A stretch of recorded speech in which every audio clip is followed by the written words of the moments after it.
Time to go back to season 1 of Creepshow. And man, oh man, I forgot how good this first episode was. Hey, let's get into it.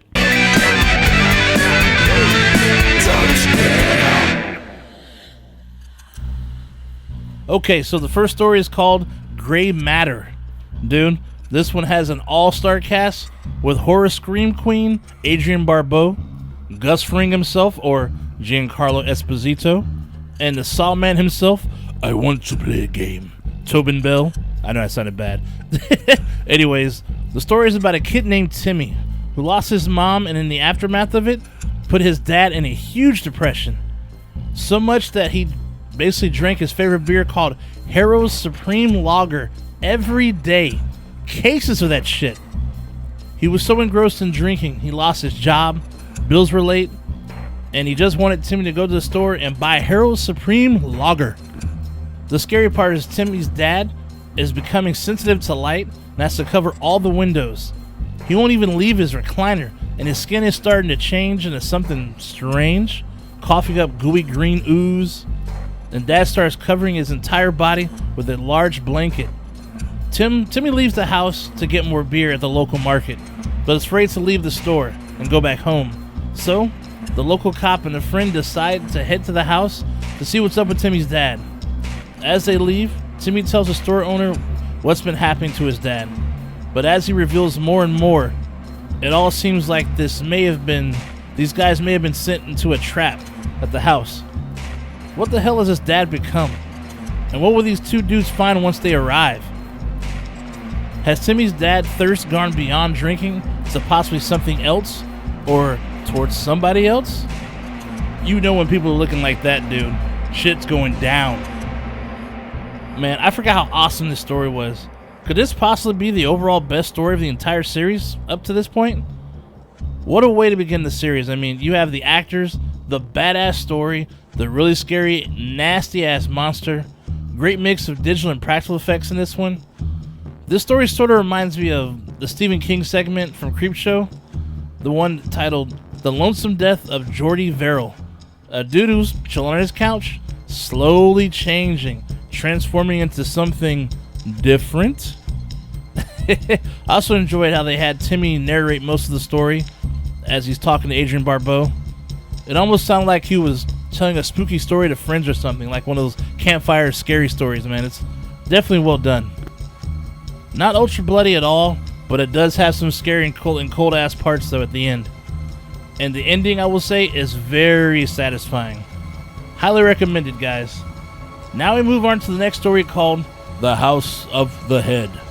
Not the head of the house, but the house of the head. About a little girl named Evie, who has one of those big ass doll houses. You know the one that's so damn big it takes nearly up half the bedroom? That kind. I remember as a kid I used to have the Castle Grayskull, and it wasn't even a half the size of this thing. Anyhow, she loves this thing, plays with it all the time, has a 3-person family in there with a dog, of course. But one day she notices her toys, or I should say the little small family, are acting kind of strange. And Evie, she never moved them, but they're in a stance that shows fear. Even the dog is scared. When she investigates the rest of the house, she finds a severed head just sitting there. She never bought that toy. How did it get in there? So, the next day, she notices the family is still in distress. And this time, the dog's kicked out the house. Poor little dude. So, now Evie is on a mission to take the thing down and help the little family out. She goes to the toy store and gets a cop and puts said cop in the house to protect the family. Now that should do it, right?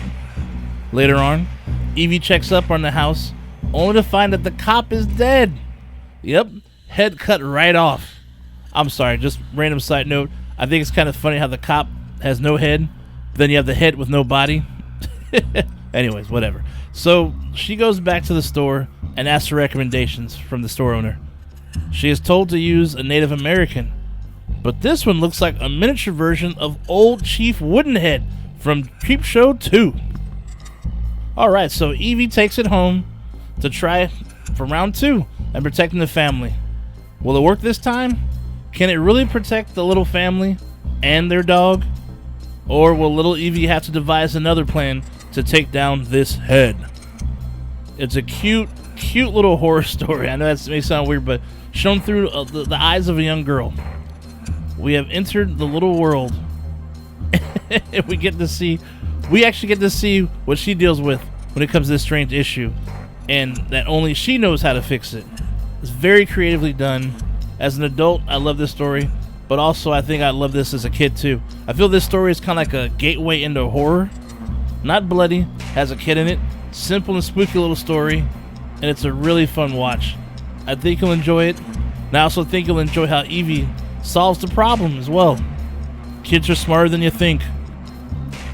Both these stories are fantastic. I love that they paid homage to the original movies that started it all. The movies are well told. You have one big-ass scary monster, and the other story told through a kid's point of view. A great balance in storytelling.